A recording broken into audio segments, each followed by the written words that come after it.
ఎన్నికల సమయంలో ఇచ్చిన హామీ మేరకు వెంటనే ప్రభుత్వ ఉద్యోగాల నోటిఫికేషన్లు విడుదల చేయాలని మరియు జాబ్ క్యాలెండర్ ప్రకటించాలని డిమాండ్ చేస్తూ నిరాహార దీక్ష చేస్తున్న అశోక్ సార్ను బీజేపీ ఎంపీ ఈటెల రాజేందర్ పరామర్శించారు. రంగారెడ్డి జిల్లా వనస్థలిపురం ఏరియా ఆసుపత్రిలో చికిత్స పొందుతున్న అశోక్ సార్ వద్దకు వెళ్లి ఆయన ఆరోగ్య పరిస్థితిని అడిగి తెలుసుకున్నారు.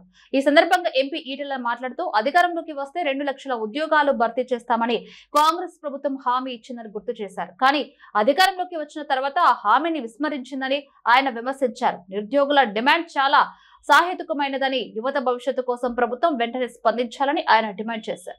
అశోక్ సార్ చేపట్టిన ఈ పోరాటానికి తమ పూర్తి మద్దతు ఉంటుందని ఈటెల రాజేందర్ హామీ ఇచ్చారు.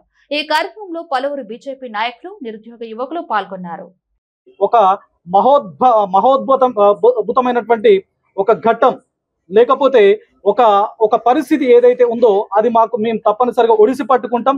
ఏ వ్యక్తిని మేము కోల్పోం అని చెప్పేసి ఒక బృహత్తరమైనటువంటి మనస్సుతో ఈరోజు మన మల్కాజ్గిరి ఎంపీ గారు ఈటెల రాజేందర్ గారు వారిని పరామర్శించడానికి రావడం జరిగింది.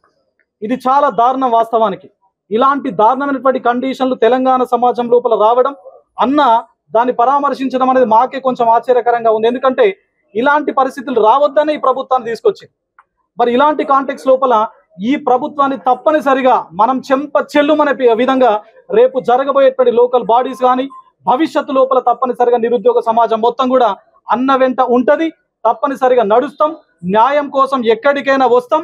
తప్పనిసరిగా ప్రభుత్వం ఇమీడియట్ గా స్పందించి, ఎవరు కూడా ఇక్కడ అసలు ఎక్విప్మెంట్ లేదు, డాక్టర్ సూపర్విజన్ ప్రాపర్ గా లేదు, ఎవరిని కూడా నిరుద్యోగులు లోపలికి ఎంటర్ ప్రసన్న గారు చెప్పినట్టుగా తెలంగాణ రాష్ట్రంలో విద్యార్థుల దౌర్భాగ్యం ఏంటంటే చదవడానికి ఉద్యమం, చదువుకోవడానికి ఉద్యమం, నోటిఫికేషన్లు వస్తాయని చెప్పి 5 సంవత్సరాలు 10 సంవత్సరాలు లైబ్రరీలలో ఉండి 42-43 డిగ్రీల ఎర్రటి ఎండలలో కూడా ఉండి లేనిది తినకుండా చదవడం, నోటిఫికేషన్ల కోసం ఉద్యమం, నోటిఫికేషన్లు పడిన తర్వాత రిజల్ట్ కోసం ఉద్యమం, రిజల్ట్ వచ్చిన తర్వాత అవకతవకల మీద ఉద్యమం, ఉద్యమానికి తలొగ్గకపోతే చివరికి కోర్టు మెట్లెక్కి మొన్ననే నిరుద్యోగ యువత సాధించుకున్న విజయం మీరు చూసారు. ఇంతకుముందు ప్రసన్న గారు చెప్పినట్టుగా ఈ ప్రభుత్వం వచ్చిన తర్వాత ఫ్రెష్ నోటిఫికేషన్ పెద్దగా వేయలే.